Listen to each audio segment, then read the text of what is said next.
ലോകം മുഴുവൻ ഉറ്റുനോക്കുന്ന ഒരു അത്യപൂർവമായ കാഴ്ചയുടെ വിശേഷങ്ങളാണ് ഇനി. സാധാരണക്കാർക്ക് കാണാൻ സാധിക്കാത്ത അമേരിക്കയുടെ ഏറ്റവും രഹസ്യ സ്വഭാവമുള്ള ആ ഒരു വിമാനം കഴിഞ്ഞ ദിവസം ആകാശത്ത് പ്രത്യക്ഷപ്പെട്ടു. സോഷ്യൽ മീഡിയയിൽ ഇപ്പോൾ ചർച്ചാ വിഷയം ഈ ഡൂംസ്ഡേ പ്ലെയിൻ അഥവാ ലോകാവസാന വിമാനം തന്നെയാണ്. അമേരിക്കൻ പ്രസിഡന്റ് ഡൊണാൾഡ് ട്രംപ് എന്തെങ്കിലും വലിയ നീക്കത്തിന് തയ്യാറെടുക്കുകയാണ്.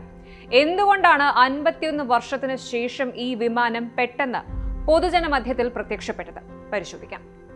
ആദ്യം തന്നെ എന്താണ് ഈ ഡൂംസ്ഡേ പ്ലെയിൻ എന്നറിയാം. ബോയിങ് E-4B നൈറ്റ് വാച്ച് എന്നാണ് ഈ വിമാനത്തിന്റെ ഔദ്യോഗിക പേര്. പക്ഷെ ലോകം ഇതിനെ വിളിക്കുന്നത് ഡൂംസ്ഡേ പ്ലെയിൻ എന്നാണ്. കുറച്ച് സിമ്പിളായിട്ട് പറഞ്ഞാൽ, ഭൂമിയിൽ ഒരു അണുബോംബ് സ്ഫോടനമോ അല്ലെങ്കിൽ അത്തരത്തിൽ എന്തെങ്കിലും വലിയ ദുരന്തമോ സംഭവിച്ചാൽ അമേരിക്കൻ ഗവൺമെന്റിന് തളരാതെ പ്രവർത്തിക്കാൻ ആകാശത്ത് ഒരുങ്ങുന്ന യുദ്ധമുറിയാണ് ഇത്. കഴിഞ്ഞ ശനിയാഴ്ച ലോസ് ഏഞ്ചലസ് ഇന്റർനാഷണൽ എയർപോർട്ടിൽ LAX-ൽ ഈ വിമാനം ലാൻഡ് ചെയ്തതോടെയാണ് ചർച്ചകൾ തുടങ്ങിയത്. ഏകദേശം 51 വർഷത്തെ ചരിത്രത്തിൽ ആദ്യമായാണ് ഇത്തരം ഒരു വിമാനം ഒരു സിവിൽ എയർപോർട്ടിൽ എല്ലാവർക്കും കാണാൻ പാകത്തിന് പ്രത്യക്ഷപ്പെടുന്നത്. ഇനി എന്തുകൊണ്ട് ഇതിനെ ഫ്ലൈയിങ് പെന്റഗൺ എന്ന് വിളിക്കുന്നത് എന്ന ചോദ്യം. അമേരിക്കയുടെ ഡിഫൻസ് ആസ്ഥാനമായ പെന്റഗണിന് ചെയ്യാൻ കഴിയുന്ന എല്ലാ കാര്യങ്ങളും ഈ വിമാനത്തിന് ആകാശത്തിരുന്ന് ചെയ്യാൻ സാധിക്കും. അതുകൊണ്ടാണ് ഇതിനെ ഫ്ലൈയിങ് പെന്റഗൺ എന്ന് വിളിക്കുന്നത്. ഇതൊരു ന്യൂക്ലിയർ കമാൻഡ് സെന്റർ ആണ്. അതായത് ഈ വിമാനത്തിന്റെ ഉള്ളിലിരുന്ന് അമേരിക്കൻ പ്രസിഡന്റിന് ലോകത്ത് എവിടെയുള്ള സൈനികർക്കും നിർദ്ദേശങ്ങൾ നൽകാൻ സാധിക്കും. ഒരു ന്യൂക്ലിയർ അറ്റാക്ക് ഉണ്ടായാൽ പോലും ആകാശത്തിരുന്ന് മിസൈലുകൾ വിടാനും അന്തർവാഹിനികളുമായി ആശയവിനിമയം നടത്താനും ഇതിന് സാധിക്കും. ഇനി ഒരു അണുസ്ഫോടനം നടന്നാൽ ഉണ്ടാകുന്ന ഇലക്ട്രോമാഗ്നറ്റിക് പൾസ് EMP സാധാരണ വിമാനങ്ങളിലെ ഇലക്ട്രോണിക്സ് നശിപ്പിക്കും. എന്നാൽ E-4B ഈ പൾസിനെ പ്രതിരോധിക്കാൻ ശേഷിയുള്ള രീതിയിലാണ് ഡിസൈൻ ചെയ്തിരിക്കുന്നത്. ഇതിന്റെ വിൻഡോസിൽ പോലും പ്രത്യേക YMSS നൽകിയിട്ടുണ്ട്. ഏകദേശം 112 പേർക്ക് ഒരേ സമയം ഇതിൽ യാത്ര ചെയ്യാം. പ്രസിഡന്റ്, പ്രതിരോധ secretary, joint chief of staff തുടങ്ങിയ വമ്പന്മാരെല്ലാം ഇതിൽ സുരക്ഷിതരായിരിക്കും. ഇനി ട്രംപിന്റെ നീക്കവും ലോകത്തിന്റെ ആശങ്കകളും ഒന്ന് നോക്കാം. ഇത്തവണ ഈ വിമാനത്തിൽ അമേരിക്കൻ പ്രതിരോധ സെക്രട്ടറി പീറ്റ് ഹെഗ്സെറ്റ് ഉണ്ടായിരുന്നു എന്നാണ് പ്രാഥമിക റിപ്പോർട്ടുകൾ സൂചിപ്പിക്കുന്നത്. സാധാരണഗതിയിൽ വളരെ രഹസ്യമായി മാത്രം സഞ്ചരിക്കുന്ന ഈ വിമാനം ഇത്ര പബ്ലിക്കായി വന്നത് വെറുതെ യാദൃശ്ചികമെന്ന് പറയാൻ പറ്റില്ല. പല വിദഗ്ധരും ഇതിലൊരു സ്ട്രാറ്റജിക് സിഗ്നലിംഗ് കാണുന്നുമുണ്ട്.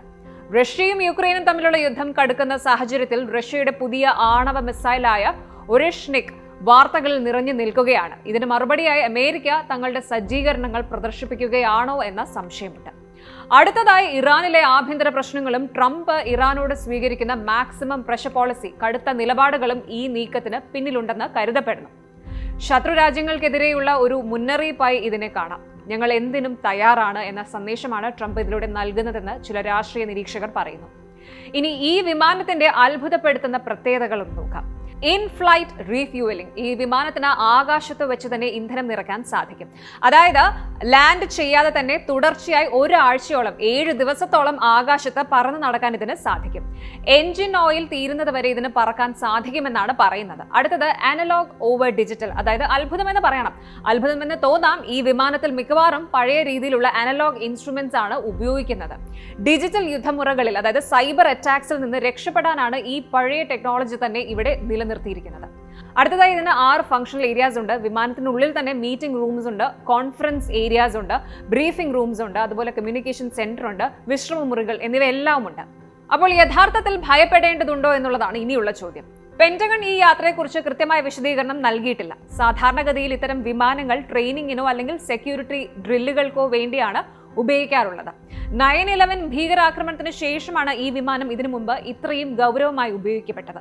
എന്തായാലും നിലവിലെ സാഹചര്യത്തിൽ ഇതൊരു യുദ്ധത്തിന്റെ മുന്നോടിയാണെന്ന് പറയാൻ കഴിയില്ല എങ്കിലും ലോകശക്തികൾ തമ്മിലുള്ള ബലപരീക്ഷണം മുറുകുകയാണ് എന്നതിന്റെ സൂചനയാണിത്. ട്രംപ് ഭരണകൂടം തങ്ങളുടെ മിലിറ്ററി മസിൽ കാണിക്കാൻ ഇത്തരമൊരു രീതി തിരഞ്ഞെടുത്തതാകാം. 51 വർഷം ഒളിച്ചുവെച്ച ഈ വിമാനം ഇപ്പോൾ പുറത്തെടുത്തത് വെറുതെ ഒരു റൈഡിന് വേണ്ടിയാണെന്ന് വിശ്വസിക്കാൻ കുറച്ച് ബുദ്ധിമുട്ടുണ്ട്.